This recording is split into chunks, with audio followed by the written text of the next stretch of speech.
हाय, आपके साथ मैं हूँ Surbhi Sharma. India TV YouTube channel subscribe करिए, बेल आइकन दबाएं। इस बीच पाकिस्तान के लाहौर में हुए बम ब्लास्ट से यह कंफर्म हो गया है कि टारगेट पर हाफिज सईद ही था।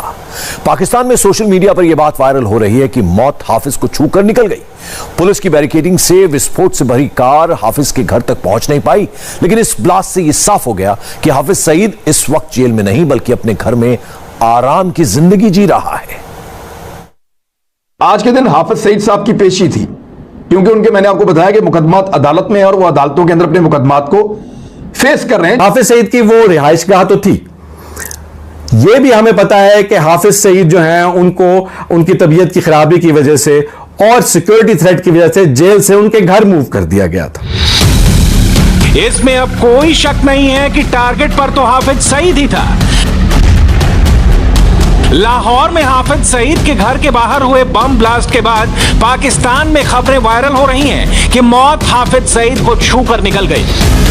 पाकिस्तानी एक्टिविस्ट आरिफ अजाकिया ने ट्वीट किया, जिसमें यह सवाल उठाया गया कि जब हाफिज सईद कोट लखपत जेल में था तो उसके घर के बाहर इतनी सिक्योरिटी क्यों लगाई गई थी, और अगर वो घर पर नहीं था तो घर के बाहर बम ब्लास्ट क्यों किया गया।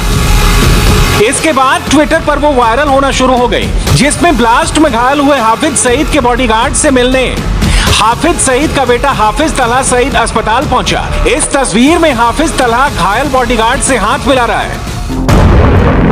सवाल यह है कि क्या हाफिज सईद ब्लास्ट के समय अपने घर में था या नहीं। पाकिस्तान कभी यह बात नहीं बताएगा कि उसने हाफिज सईद को सेफ हाउस में छिपा रखा है, लेकिन अब ये बातें बाहर आने लगी हैं। ब्लास्ट के वक्त लाहौर के जौहर टाउन में मौजूद हाफिज के अपने घर में होने के कई बातें सामने आई हैं। ब्लास्ट से पहले यह खबरें सामने आई कि कल लाहौर के कोर्ट में हाफिज सईद की पेशी होनी थी। इस वजह से हाफिज के घर के बाहर पुलिस की सिक्योरिटी का जबरदस्त बंदोबस्त किया गया था। हमला करने वालों को इस बात की जानकारी अच्छी तरह से थी कि कोर्ट की पेशी के लिए हाफिज घर से बाहर निकलेगा या पेशी के बाद घर पर लौटेगा, जबकि दूसरी जानकारी ये सामने आई है कि हाफिज सईद बीमार है, इसलिए जेल की बजाय लाहौर में अपने घर पर इलाज करवा रहा है। नाज अहमद, बताइएगा इब्तिदाई तफ्तीश तहकीकात कहां तक पहुंची। आप वजीर कानून तो कहते हैं कोई थ्रेट अलर्ट नहीं था, पुलिस जराए क्या बता रहे हैं, क्या थ्रेट अलर्ट था? जी बिल्कुल अब्दुल्ला, देखें अभी सबसे पहले तो मैं आपको ये सवाल का जवाब दे दूं कि थ्रेट अलर्ट वाकई ही कोई नहीं था, और स्पेसिफिकली जिस जगह पे ये ब्लास्ट हुआ है उस बारे में बिल्कुल भी थ्रेट अलर्ट नहीं था। और जो आईजी पंजाब ने जो बड़ा ही एक जो बयान दिया है कि जी हाई वैल्यू टारगेट के पास ये पुलिस पिकेट थी, उसको निशाना बनाया गया। देखें सिर्फ इस वाक़े में एक जवान ज़ख्मी हुआ है, और मुझे समझ नहीं आती कि आईजी पंजाब ने इस तरह क्यों कहा कि ये पुलिस पिकेट जो थी उसको टारगेट बनाया गया। अगर ये टारगेट होती तो शायद इसका जवाब फिर कुछ और होता, लेकिन अभी तक की इतलात के मुताबिक अभी तक की जो नतीजा जो पहुंचा इत्कामी उसमें वो यही है कि ये टारगेट हाई वैल्यू टारगेट ही था, यानी कि हाफिज सईद जो थे उनकी रिहाइशगाह को ही टारगेट बनाया जाना था। अगर वहाँ पर बैरियर ना लगे होते तो यकीनन दहशत गर्दों ने वो गाड़ी जो थी उनकी रिहाइशगाह से ही टकरानी थी, लेकिन बैरियर की वजह से वो बचत हो गई। और अब आईजी पंजाब कह रहे हैं कि ये पुलिस टारगेट थी, हालांकि ऐसी बात कोई नहीं, पुलिस इसमें टारगेट बिल्कुल नहीं थी। लाहौर पुलिस ये बात साफ कर चुकी है कि पुलिस के बंदोबस्त की वजह से हमला करने वाले अपने टारगेट पर नहीं पहुंच सके और ब्लास्ट घर से 120 मीटर की दूरी पर हो गया। अब जाहिर है कि पुलिस का इशारा यहाँ किस टारगेट की तरफ है। लाहौर पुलिस ने भले ही हाफिज सईद का नाम नहीं लिया, लेकिन पाकिस्तानी मीडिया ने इस नाम का खुलासा सबके सामने कर दिया है। मैं आपको बताऊं कि मेरा घर बिल्कुल एक गली छोड़ के पीछे है। अच्छा। तो जिस वक्त ये धमाका हुआ तो मेरे घर के शीशे भी टूटे।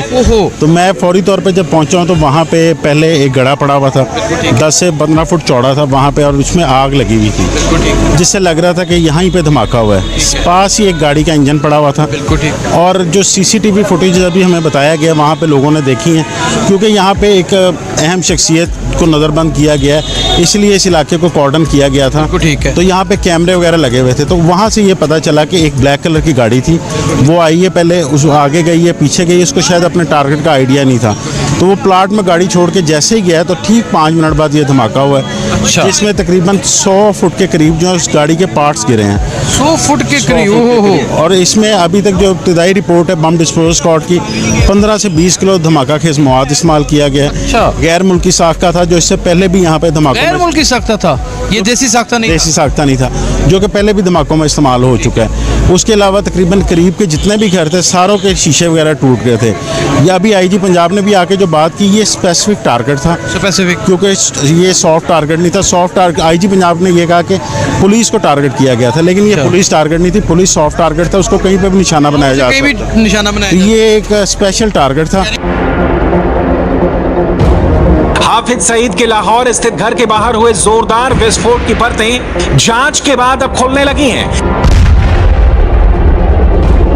धमाका करने वालों को यह बहुत अच्छी तरह से पता था कि हाफिज सईद बुलेट प्रूफ गाड़ियों के काफिले में चलता है, जिस पर गोलियों का कोई असर नहीं होता। ऐसे में हाफिज सईद को मारने के लिए एक बड़े बम के धमाके की जरूरत होगी। इसलिए हाफिज सईद के घर के बाहर बम ब्लास्ट करने के लिए 30 किलो विस्फोटक का इस्तेमाल किया गया। जहाँ तक यहाँ पे हाई वैल्यू टारगेट्स के घर का सवाल है, जहाँ पे कि उनका घर है, उसी के पास आपने देखा होगा कि पिकेट है और ये घर के करीब गाड़ी नहीं जा पाई है सिर्फ और सिर्फ उस पिकेट की वजह से। अगर ये पिकेट ना होता तो ये गाड़ी कहीं और जा सकती थी। सो इसमें आपको अप्रिशिएट करना चाहिए अपनी पुलिस को कि उनकी प्रेजेंस की वजह से और उनकी यहाँ मौजूदगी की वजह से वो अपने टारगेट पे कोई भी नहीं पहुँच सका। पाकिस्तान के एक बड़े अखबार डॉन के मुताबिक धमाका इतना बड़ा था कि हाफिज सईद के घर के शीशे टूट गए, दीवारों को भी नुकसान पहुंचा है। और अगर वहां पुलिस का सुरक्षा दायरा नहीं होता तो हाफिज सईद का पूरा घर ही उड़ जाता।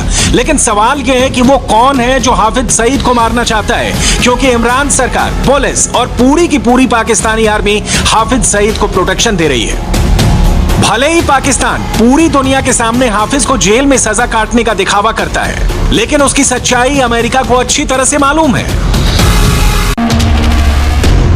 इस ब्लास्ट में हाफिज सईद के एक बॉडीगार्ड और पुलिस के एक जवान के मरने का मतलब है कि इस घर के अंदर टारगेट हाफिज सईद ही था। अगर नहीं था तो सवाल है कि पाकिस्तान की सरकार ने यहां रेंजर्स और पुलिस क्यों तैनात किए हुए हैं। मेरे दिमाग में एक सवाल आता है कि ऑब्वियसली हाफिज सईद एक हाई वैल्यू टारगेट है, हाई वैल्यू पर्सनालिटी है, उनके ऊपर दहशतगर्दी के मुकदमात हैं, वो जेल में हैं और उनके ऊपर पाकिस्तान को बड़ा मुश्किल वक्त भी उनकी वजह से सहना पड़ा, क्योंकि अगर आपको याद हो कि उन्होंने उनके ऊपर यूएन सिक्योरिटी काउंसिल रेजोल्यूशन भी हैं जो FATF ने पाकिस्तान में उसके हवाले से काफी काम भी किया कि हमें हाफिज सईद को के मुतल्लक पाकिस्तान ने काफी ज्यादा इंटरनेशनल कम्युनिटी को कन्विंस करने की बात की कि हम उनके खिलाफ केसेस चल रहे हैं। गो कि ये भी कहा जा रहा है कि उनको बड़ा लाडला सा रखा गया है और उनको उस तरह की जेल में नहीं रखा गया। ये भी उनके बारे में सवाल आते हैं। पाकिस्तान में इस बात के कई सबूत मिल चुके हैं कि हाफिज जेल में नहीं बल्कि लाहौर के जौहर टाउन वाले घर में रह रहा है और वहीं से वो आतंकी एक्टिविटी को अंजाम दे रहा है। हालांकि पाकिस्तान सरकार ने यह झूठा प्रचार किया कि कोर्ट के आदेश पर हाफिज को गिरफ्तार कर लिया है और वो कोर्ट लखपत जेल में सजा काट रहा है। शाम के तकरीबन जो है इस वक्त 7 बज चुके हैं और अभी तक जो है ये सारी सफाई की जा चुकी है जो कि यहाँ पर वाकया पेश आया था, जिसके बाद से यहाँ पर आपने देखा कि जो शीशा था जगह जगह पर वो टूट के पड़ा हुआ था। जी नाजरीन, हम आपको लेकर आए अपने ऑफिस से यहाँ तक जाए वकूआ पर इस वक्त हम मौजूद हैं और जो यहाँ पर सूरत हाल है वो आप देख सकते हैं कि पुलिस ने पूरा इलाका जो है वो कॉर्डन ऑफ किया हुआ है। आम आवाम की नकलो हरकत पर मुकम्मल तौर पर यहाँ पर पाबंदी लगा दी गई है। हम आपको उस मकाम पर लेकर खड़े हैं, यहाँ से तकरीबन 10 फीट की दूरी पर ये वाक़या पेश आया और यहाँ पर आप देख सकते हैं अब तक तकरीबन जो हैं 8 अफराद इस वाक़े में शहीद हो चुके हैं। जहाँ पर ये वाक़या पेश आया वहाँ बिल्कुल सामने एक रिहाइश मौजूद थी खालिद साहब की, उनके 2 बच्चे और खालिद साहब जो हैं वो इस वक्त शहीद हो चुके हैं, जबकि उनकी अहलिया जो हैं वो इस वक्त जिना हॉस्पिटल में एडमिट हैं और काफ़ी क्रिटिकल सिचुएशन बताई जा रही है। इसके अलावा 2 पुलिस एहलकार जो हैं जो ड्यूटी पर मामूर थे उनकी भी शहादत हुई है और इसके अलावा 2 सिक्योरिटी एहलकार यहाँ पर मौजूद थे, उनकी भी शहादत हो चुकी है। पाकिस्तानी न्यूज चैनलों पर यह बात कही गई है कि ब्लास्ट के लिए विस्फोटक को एक बड़ी गाड़ी में लाया गया था और इसी गाड़ी में ब्लास्ट किया गया। इस गाड़ी को हाफिज सईद का मकान नंबर 116 जौहर टाउन लाहौर तक पहुंचना था, लेकिन पुलिस की मौजूदगी की वजह से इसे 120 मीटर पहले ही इस घर के बाहर पार्क करना पड़ा और यहीं ब्लास्ट हुआ। सुरक्षा एजेंसी इस बात की जांच कर रही है कि ब्लास्ट रिमोट के जरिए किया गया था, टाइमिंग सेट की गई थी, इसलिए मीडिया और दूसरे लोगों को आगे नहीं जाने दिया जा रहा है।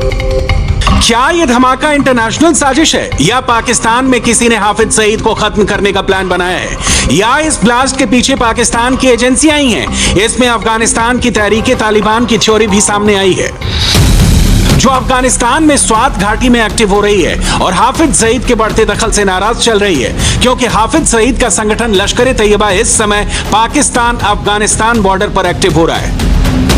अफगानिस्तान में आतंकियों की एक्टिविटी को रोकने के लिए भारत के एनएसए अजित डोवल अफगानिस्तान इशू को डील कर रहे हैं। इसलिए आज अजित डोवल तजाकिस्तान की राजधानी दुशांबे में एससीओ यानी शंघाई कोऑपरेशन ऑर्गेनाइजेशन के अधिकारियों के साथ मीटिंग कर रहे हैं। इस मीटिंग में अजित डोवल ने पाकिस्तान पर आतंकियों को मदद करने वाली सोच पर बड़ा हमला किया, लेकिन पाकिस्तान इस समय हाफिज सईद पर हुए हमलों को एक आतंकी घटना बताकर सिंपैथी लेने की चाल खेल रहा है।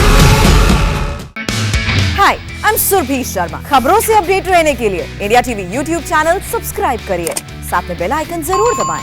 जुड़े रहें इंडिया टीवी के साथ।